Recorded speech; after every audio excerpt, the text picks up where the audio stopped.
Salam para ibu guru. Assalamualaikum warahmatullahi wabarakatuh. Apa kabar hari ini? Baik, Bu. Ada yang tidak hadir? Ada, Bu. Ada yang terlambat juga, Kak? Ada. Nanti absennya kalau kasih itu aja ya, kalau ada yang absen sama yang nggak hadir.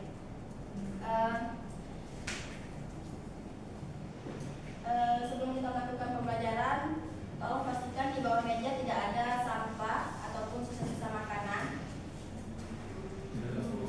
Dan pastikan juga di atas meja tidak ada buku mata pelajaran lain selain buku pelajaran ibu ya.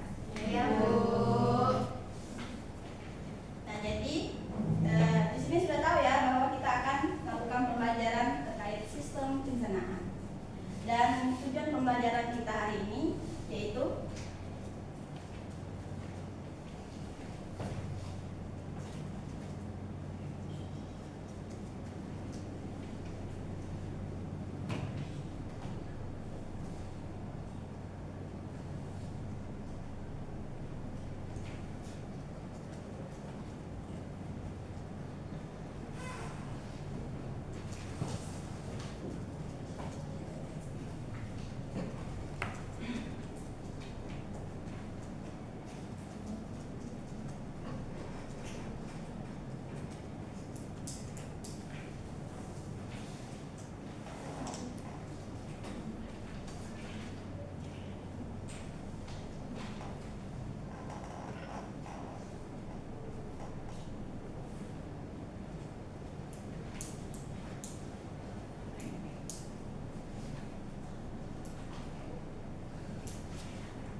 pembelajaran kita hari ini yaitu siswa mampu menjelaskan proses sistem pencernaan pada manusia dan menganalisis upaya untuk menjaga kesehatan dengan menerapkan makanan yang sehat dan hidup yang sehat dalam kehidupan sehari-hari. Nah, sebelumnya ada yang tahu nggak terkait sistem pencernaan? Lenita, tahu nggak? Sistem pencernaan itu adalah sistem organ yang berfungsi untuk menghancurkan makanan menjadi bentuk yang lebih sederhana, menyerap zat gizi yang dibuat.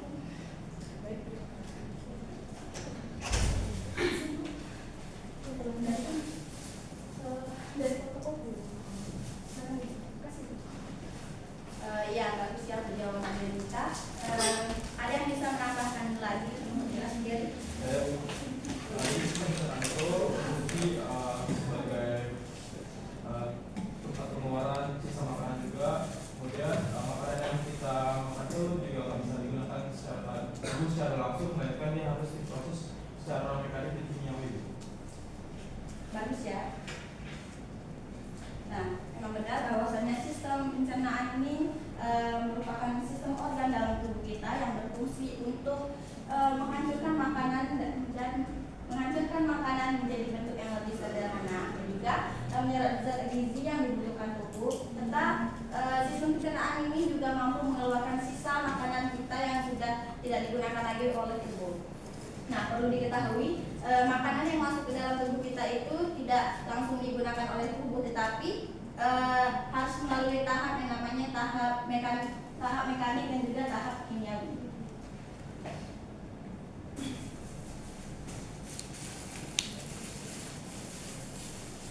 Nah, jadi fungsi sistem pencernaan itu yang paling utama itu mengubah makanan menjadi energi, yang dimana setiap makanan yang masuk ke dalam tubuh kita itu nantinya akan diproses oleh organ di dalam tubuh kita untuk dijadikan energi, serta dapat membantu pertumbuhan dan perbaikan sel dan menjaga kesehatan tubuh kita. Nah, anak-anak bisa dilihat pada gambar yang telah Ibu tampilkan di PPT bahwa itu adalah gambar terkait dari proses sistem pencernaan. Nah, yang pertama itu ada mulut. Nah, mulut ini merupakan tahap awal saat kita melakukan pencernaan, yang dimana di dalam mulut itu ada tahap yang namanya mekanik dan juga kimiawi yang tadi yang Ibu jelaskan. Mekanik ini adalah tahap di mana makanan yang masuk ke dalam mulut kita itu dikunyah oleh gigi dan sehingga menjadi halus. Terus tahap kimiawi di mana air ludah atau air liur kita ini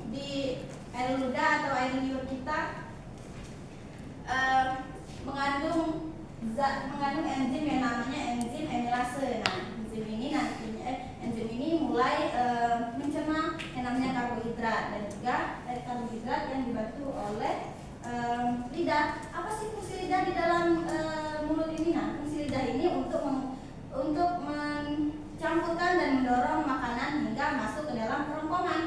Lanjut ke dalam masuk ke tahap kerongkongan, di mana tahap kerongkongan ini terjadinya pergerakan yang namanya meremaskan. Nah, jadi tahap yang kita sebut dengan meremaskan yang mendorong makanan hingga masuk ke dalam lambung. Nah, di dalam kerongkongan ini tidak terjadinya pencernaan, hanya sebagai saluran pergerakan masuk di lambung. Nah, lambung ini terjadi lagi tuh pencernaan. Tadi kan kerongkongan itu tidak terjadi pencernaan kan, masuk di lambung itu terjadi lagi tuh pencernaan yang dibantu oleh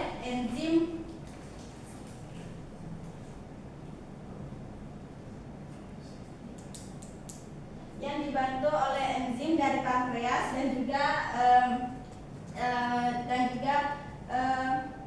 cairan empedu dari hati. Makanan yang berbentuk karbohidrat, protein, dan juga lemak nantinya akan diproses, akan dicerna hingga menjadi sederhana. Lalu makanan ini nantinya akan dibentuk dalam bentuk cairan dan juga dalam bentuk cairan yang kental. Lalu setelah lambung, makanan akan dicerna melalui usus. Nah, usus halus, ada usus halus dan usus besar. Dia akan melalui usus halus terlebih dahulu. Nah, usus halus ini adalah tahap untuk pencernaan dan juga pencernaan utama dan juga penyerapan nutrisi. Nah, jadi penyerapan nutrisi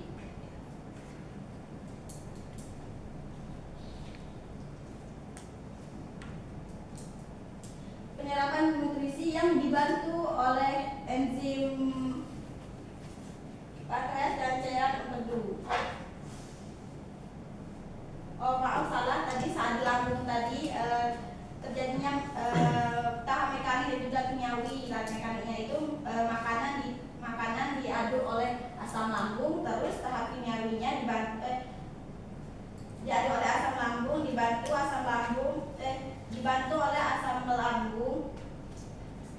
Maaf, pada tahap mekaniknya itu makanan diaduk oleh asam lambung lalu dibantu oleh otot lambung lalu dibantu oleh asam lambung yang namanya HCl dan juga enzim pepsin untuk menerima protein. Lalu makanan ini berubah menjadi bentuk cairan kental yang disebut juga dengan KIM. Masuk di usus halus nih tadi yang dibantu oleh enzim yang namanya pankreas dan juga cairan empedu dari hati. Nah, lalu makanan seperti karbohidrat, protein dan juga lemak ini disederhanakan.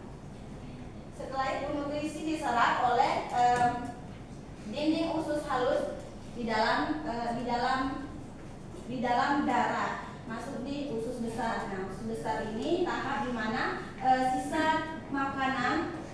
sisa dari pencernaan yang di usus halus tadi masuk di usus besar itu akan dibentuk feses dan juga tahap usus besar ini tahap usus besar ini terjadinya penyerapan air dan juga mineral. Setelah setelah sisa makanan tadi dibentukkan dalam bentuk feses lalu dibuangkan melalui anus dalam bentuk proses yang kita lakukan sehari-hari seperti BAB. Nah, ini tadi proses yang saya jelaskan bahwasanya ada proses mekanik dan juga kimiawi. Bahwasanya proses mekanik ini mengubah makanan dari bentuk besar ke bentuk kecil.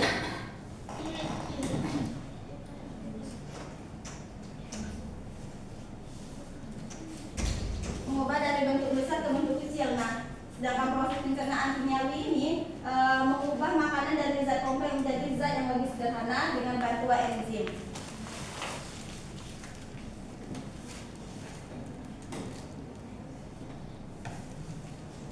Nah, yang namanya sistem pencernaan pasti ada gangguan sistem pencernaan.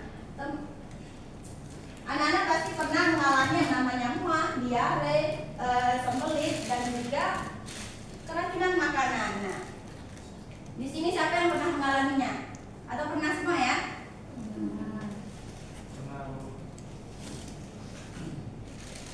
Oke, kalau pernah pas ibu akan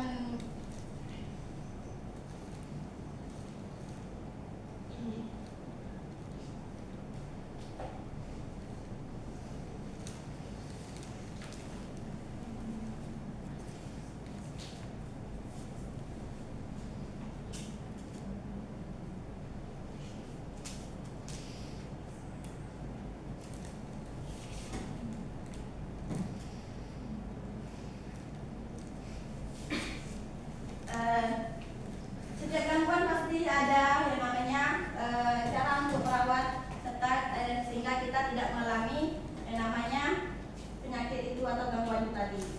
Terus yang cara merawatnya itu dengan kita mengkonsumsi makanan yang sehat dan juga memperbanyak konsumsi serat serta mengelola stres kita itu jangan terlalu stres atau jangan terlalu banyak berpikir serta minum air yang cukup. Nah, dari penjelasan ibu ini ada yang mau ditanyakan? Ya. Jika tidak ada, tolong ya dijawab. Kasus yang terdiri dari 3 kelompok. Pada kasus nomor 1 dijawab oleh kelompok 1, 2 untuk kelompok 2 dan 3 untuk kelompok 3. Waktunya sudah habis ya. Sisa 1 menit lagi. Sisa 1 menit.